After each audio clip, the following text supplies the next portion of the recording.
আল্লাহ নবী সাল্লাল্লাহু আলাইহি ওয়াসাল্লাম হাদিসের, মুসলিম শরীফের হাদিসের ভিতরে বলেছেন, আফদালুস সিয়ামি বা'দা রমাদান শাহরুল্লাহিল মুহাররম, যে রমজানের পরে সব রোজার মধ্যে উত্তম রোজা হলো মুহররমের রোজা। সুবহানাল্লাহ। তাহলে সমস্ত রোজার ভিতরে রমজানের পরে আল্লাহর কাছে কোন মাসের রোজা উত্তম বেশি? মুহররম মাসের রোজা উত্তম বেশি। আর এই মাসের ভিতরে গুরুত্বপূর্ণ আমলই হলো রোজা। গুরুত্বপূর্ণ আমলে কি? রোজা। আর এই মাসটা হলো সওয়াব অর্জন করার মাস। আমি তো বলেইছি কির মাস? সওয়াব অর্জন করার মাস। আর এই মাসের ভিতরে 10 তারিখকে কি বলা হয়? আশুরা। কি বলা হয়? আশুরা। আশারাতুন অর্থ কি? 10। আশারাতুন অর্থ কি? 10। আর এর থেকে আশুরা বের হয়েছে, অর্থাৎ 10 তারিখের দিন। কয় তারিখের দিন? 10 তারিখের দিন। এই 10 তারিখের দিনের গুরুত্ব সম্পর্কে আল্লাহ নবী সাল্লাল্লাহু আলাইহি ওয়াসাল্লাম মুসলিম শরীফের হাদিসের ভিতরে বলেছেন, সিয়ামু ইয়াউমি আশুরা আহতাসিবু আলাল্লাহি আইয়ুকাফিরাস সানাতাল্লাতী ক্বাবলাহু, যে আমি আশা রাখি, আল্লাহর কাছে আশা রাখি, যে ব্যক্তি আশুরার রোজা রাখবে আল্লাহ রাব্বুল আলামিন তার আগের 1 বছরের ছোট ছোট গুনাহগুলো মাফ করে দেয়। সুবহানাল্লাহ।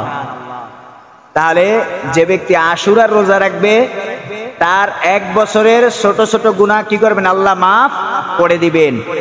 আর এক হাদিসের ভিতরে আল্লাহ নবী সাল্লাল্লাহু আলাইহি ওয়াসাল্লাম বলেছেন, সুমু আশুরা ওয়া খালিফু ফীহি আল-ইয়াহুদা ওয়া সুমু ক্বাবলাহু ইয়াওমান আও বা'দাহু ইয়াওমান। আল্লাহ নবী সাল্লাল্লাহু আলাইহি ওয়াসাল্লাম বলেছেন, যদি তোমরা আশুরার রোজা রাখতে চাও তাহলে তোমরা ইহুদিদের সাথে মিল রেখে রোজা রাখবে না।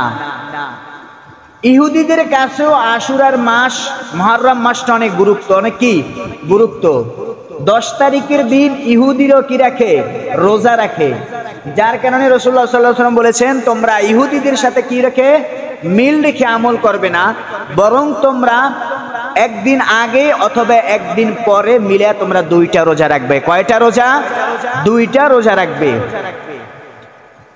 এবং ফুকাহায়ে কেরামও এই মুহররম মাসকে অনেক গুরুত্ব দিয়েছেন। কি দিয়েছেন? গুরুত্ব দিয়েছেন। তারা বলেছেন, কানা আশুরা ইউসামু ক্বাবলা রমাদান ফালাম্মা নাযালা রমাদান কানা মান শাআ সামা ওয়া মান শাআ আফতার। তারা বলেছেন, আমরা রমজান মাস রোজা ফরজ পেয়েছি কিনা? পেয়েছি। জনাবে মুহাম্মদুর রাসূলুল্লাহ সাল্লাল্লাহু আলাইহি ওয়াসাল্লাম, তার উপরে আল্লাহ রাব্বুল আলামিন কোরআন নাজিল করেছেন। আর এই কোরআনের মাধ্যমে এই উম্মতের প্রতি কি করেছেন? রোজা ফরজ করেছেন। রমজান মাস ফরজ হওয়ার পূর্বে এই মুহররম মাসের রোজাটা কি ছিল? ফরজ ছিল। কি ছিল? ফরজ ছিল। অতঃপর যখন কোরআনের আয়াত নাজিল হয়ে রমজান মাস যখন ফরজ হয়, তখন আশুরার রোজাটা নফল হয়ে গেছে। কি হয়ে গেছে? নফল হয়ে গেছে।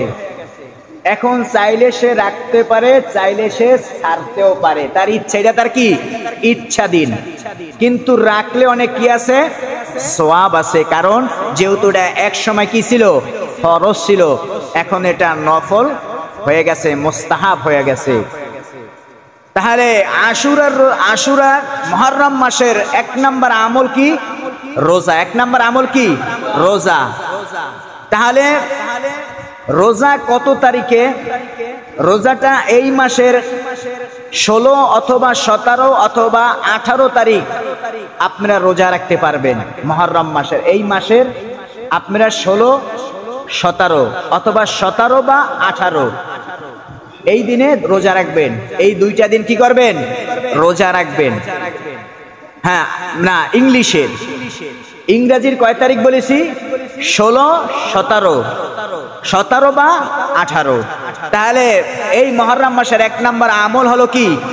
রোজা।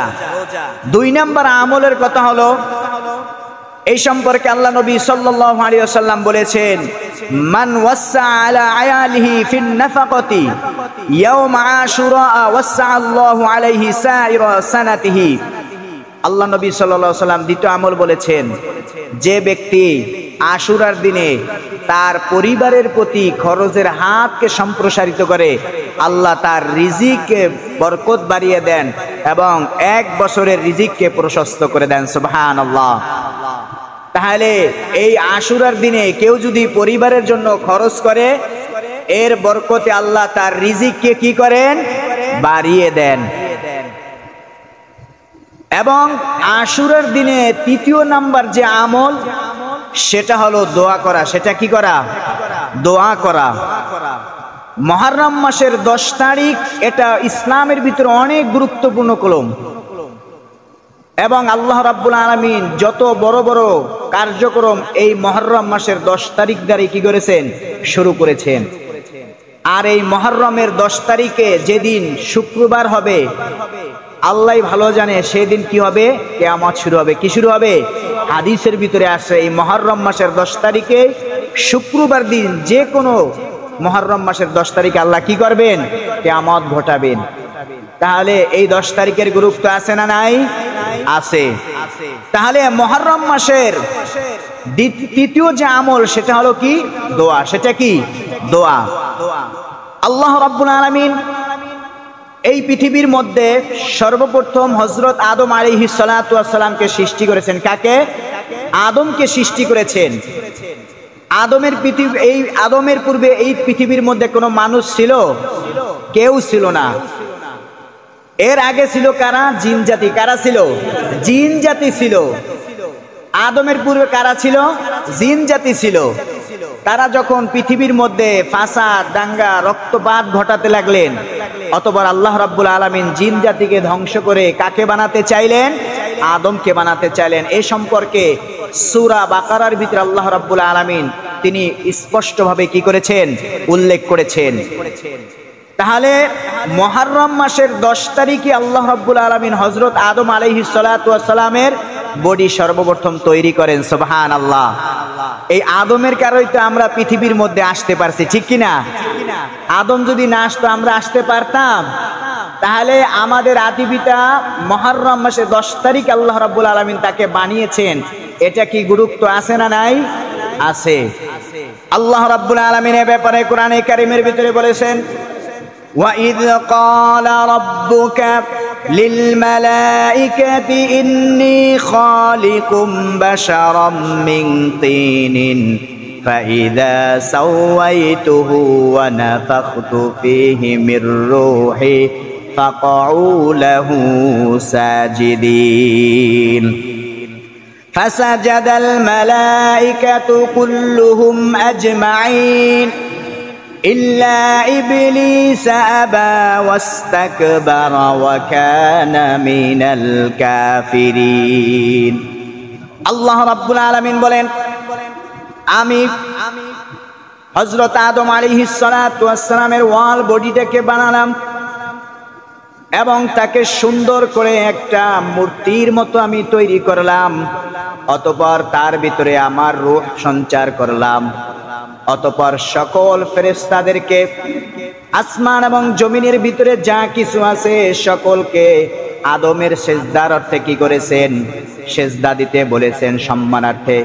সকল ফেরেশতারা সেজদায় গেছিল, শুধু একজন মানুষ যায় না, তিনি হলেন কে? ইবলিস। কে? ইবলিস। তিনি সেজদা করে নাই, বাকি সকল ফেরেশতারা কি করেছিলেন? সেজদা করেছিলেন। সে অহংকার করলো, ফলে সে কাফেরদের কি হলো? অন্তর্ভুক্ত হয়ে গেল। তাহলে হযরত আদম আলাইহিস সালাতু ওয়াস সালামের রক্ত দ্বারা এই পৃথিবীর মধ্যে সকল মানুষ কি করেছেন? আগমন করেছেন। তাহলে যখন আদমকে সৃষ্টি করলেন, আদমের সৃষ্টির ফলে ইবলিস কি হয়ে গেল? শত্রু হয়ে গেল। কি হয়ে গেল? শত্রু হয়ে গেল। আল্লাহ রাব্বুল আলামিন আদম থেকে হাওয়াকে বানিয়ে আল্লাহ রাব্বুল আলামিন বলেন যে তোমরা দুইজনে জান্নাতের ভিতরে বসবাস করো। কোথায়? জান্নাতের ভিতরে বসবাস করো। কিন্তু ইবলিস যেহেতু আদমের কারণে সে গোমরা হয়েছে, বিতাড়িত হয়েছে, এই কারণে ইবলিস চাচ্ছিল না যে আদম এবং হাওয়া জান্নাতের ভিতরে বসবাস করুক। আল্লাহ রাব্বুল আলামিন আদম এবং হাওয়াকে জান্নাতের ভিতরে বসবাস করতে দিয়েছেন এবং বলেছেন তোমরা একটা জিনিসের ফল খাবে না। কয়টা জিনিসের? একটা জিনিসের ফল তোমরা খাবে না। যদি তোমরা খাও তাহলে তোমরা চিরতরে কোথা থেকে বের হয়ে যাবে? জান্নাত থেকে বের হয়ে যাবে। আল্লাহ রাব্বুল আলামিন যখন এই আদেশ ফরমাইলেন, এরপরে শয়তান যেভাবে হোক আদমকে কি করলেন? আদম এবং হাওয়াকে ওই নিষিদ্ধ ফল খাওয়াতে পারলেন। তাহলে শয়তানের চেষ্টা মানুষের প্রতি থাকবে, মানুষ ভুল করবে, এটাই স্বাভাবিক, ঠিক কিনা? কিন্তু তাকে তওবা অবশ্যই করতে হবে। হযরতে আদম আলাইহিস সালাতু ওয়াস সালাম আল্লাহর যেহেতু নিষিদ্ধ ফল খেতে নিষেধ করেছেন, তিনি আল্লাহর হুকুম অমান্য করার কারণে আল্লাহ পাক আদম এবং হাওয়াকে জান্নাত থেকে বের করে দিলেন। কোথা থেকে বের করে দিয়েছেন?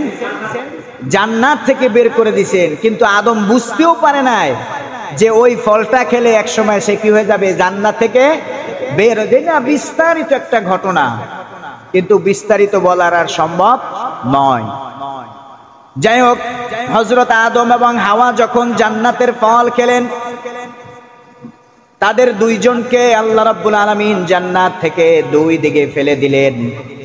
আদম এবং হাওয়ার ভিতরে একটা পেরেশানি আসছে, ঠিক কিনা? জান্নাত থেকে বের করে দুইজনকে আলাদা দুই প্রান্তে ফেলে দিলেন। হযরতে আদম আলাইহিস সালাতু ওয়াস সালাম যেহেতু তার ত্রুটি বুঝতে পারলেন, আদম আলাইহিস সালাতু ওয়াস সালাম তার ভুল বুঝে তিনি আল্লাহর কাছে দোয়া করতেছিলেন। অবশেষে আল্লাহ রাব্বুল আলামিন আদমের এই দোয়াকে 10 মুহররম কবুল আর মঞ্জুর করে নেয়। সুবহানাল্লাহ। হযরতে আদম আলাইহিস সালাতু ওয়াস সালাম তিনি 1 বছর নয়, 2 বছর নয়, তার ভুলের কারণে তিনি 40টা বছর পর্যন্ত আল্লাহর কাছে দোয়া করেছেন। কয় বছর? 40 বছর। একটা ভুলের কারণে। কয়টা? একটা ভুলের কারণে 40 বছর পর্যন্ত কি করেছেন? তারা দোয়া করেছেন। কয় বছর? 40 বছর। হাদিসের ভিতরে স্পষ্টভাবে উল্লেখ আছে যে আদম আলাইহিস সালাতু ওয়াস সালাম 40 বছর দুইজনে দুই প্রান্তে পড়ে গেছেন। তারা দুইজনে শুধুমাত্র কি করেছেন? ঘোর পাক খেয়েছিলেন। কিন্তু 350 না, মূলত হাদিসের ভিতরে কত বছর? 40 বছর। 40 বছর শুধুমাত্র একটা ভুলের কারণে দোয়া করেছেন। আর এই দোয়াটা আল্লাহ কবুল করেছেন কোন দিন? 10 মুহররমের দিন। আর আদমকেও সৃষ্টি করেছেন কোন দিন? 10 মুহররম দিনে। তাহলে এই দিনটার গুরুত্ব আছে কিনা? নাই। সুতরাং যেই সমস্ত মানুষ পেরেশানির ভিতরে আছে, অভাবের ভিতরে আছে, তারা যদি আদমের বাক্য আল্লাহর শিখিয়ে দেওয়া বাক্য যদি অনুযায়ী তারা আল্লাহর কাছে দোয়া করে, আল্লাহ তাদের দোয়া কখনো ফিরাইয়া দেয় না। সুবহানাল্লাহ। হযরত আদম আলাইহিস সালাতু ওয়াস সালাম কি দোয়া করেছিলেন? আল্লাহ পাক কি দোয়া শিখিয়ে দিয়েছিলেন? হযরত আদম আলাইহিস সালাতু ওয়াস সালাম দোয়া করেছিলেন, রব্বানা যালামনা আনফুসানা ওয়া ইল্লাম তাগফির লানা ওয়া তারহামনা লানাকুনান্না মিনাল খাসিরিন। আয় আল্লাহ, আমি আমার নফসের প্রতি জুলুম করেছি, আমি আমার ইস্তিহাদে ভুল করেছি। সুতরাং তুমি যদি আমাকে ক্ষমা না করো, তুমি যদি আমার প্রতি রহম না করো, তাহলে আমি তো ক্ষতিগ্রস্তের অন্তর্ভুক্ত হয়ে যাব। এই দোয়া যখন আদম করলেন, আল্লাহ পাক আদমের দোয়াকে কবুল করে নিছেন। সুতরাং যে ব্যক্তি 10 মুহররমের দিন রাতের বেলা যদি আল্লাহর কাছে এই দোয়া করে, এই বাক্যর মাধ্যমে যদি কেউ তার সমস্ত হাজতের কথা, ত্রুটির কথা, ভুলের কথা তুলে যদি কেউ 10 মুহররম যদি আল্লাহর কাছে দোয়া করে, তাহলে আদমের দোয়ার মতো তার দোয়া আল্লাহ কবুল করে নেবেন। সুবহানাল্লাহ।